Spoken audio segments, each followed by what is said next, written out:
Shalom Obracha, on a pu étudier aujourd'hui le Rambam dans les Ilchot Issour et Bia, qui nous donne la halakha qui est permis donc pour une femme mariée de s'isoler lorsqu'il y a la présence de son mari dans la ville, sous réserve qu'il n'est pas gazba, qu'il n'y a pas eu de familiarité dans leur enfance, qu'ils n'ont pas grandi ensemble.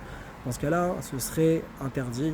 Le Rambam a une opinion intermédiaire entre Rashi, qui lui interdit tout le temps, même qu'il y ait la présence du mari.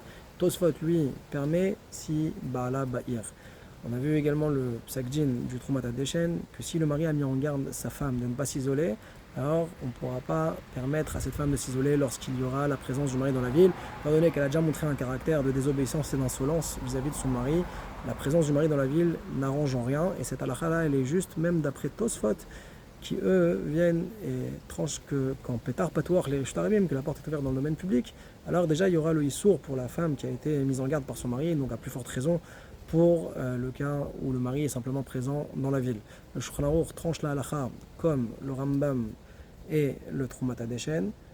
Le Ber Agola donc souligne que cette halakha du Shulchan Aruch est à l'encontre de Rashi, qui lui interdit Milechat Trila, même quand la présence du mari est dans la ville, c'est interdit.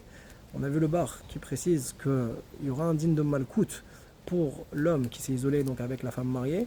On n'est pas recherche le problème de Motzi La'az par rapport à l'homme, parce que qui c'est qui va faire le lien, qui c'est qui va savoir pourquoi il est frappé. Ça c'est contraire à l'opinion du Tour qui dit que non, même pour l'homme qui s'est isolé, il n'y aura pas de Malkout parce qu'on peut faire la liaison avec la femme mariée. On a vu également le Chochmat Adam qui lui a voulu faire une nuance entre l'isolement qui s'est passé dans le domicile conjugal, où c'est dans ce cas-là où on dira qu'il n'y a pas de Issour Yichoud pour la femme mariée, étant donné qu'elle a peur que son mari revienne, contrairement si ça s'est passé dans le domaine de l'homme en question. On a vu également le Binat Adam qui lui vient et nous dit que donc, la majorité des poskim sont comme Tosfot et Rambam. Conséquence halachique, c'est que par contre, si un homme s'isole avec deux femmes et qu'il y a une des deux femmes qui a son mari dans la ville, même d'après Rashi, ce serait permis les khatrila de s'isoler. Pour conclure, on a vu également la définition, finalement, Baala Ba'ir, le mari est dans la ville, alors la femme ne risque pas de faire la vera parce qu'elle a peur, mais de quoi est-ce qu'elle a peur réellement? Pourquoi le yichoud est permis quand Baala Ba'ir? Sur ça, on ne peut pas expliquer que c'est parce qu'elle a peur d'être prise en flagrant délit et en plein débat, parce que dans ce cas-là, il n'y aurait pas de différence à marquer entre le fait qu'ils se connaissaient quand ils étaient jeunes ou pas. Si c'est la peur d'être pris en flagrant délit, ça devrait toujours être interdit dans tous les cas, ou être permis même dans le cas de Gazba.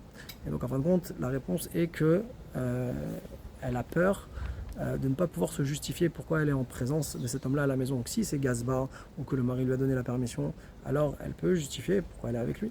Mais par contre, dans le cas où c'est un inconnu, alors là elle a véritablement peur. Donc c'est pour ça finalement que la peur elle est par rapport à l'enquête et aux questions du mari. C'est pour ça que quand Gazba, et qu'il y a un échappatoire, ou bien dans le cas où elle était avec une permission, c'est pour ça que ce sera interdit même quand le mari est présent dans la vie, c'est de cette peur-là qu'il s'agit.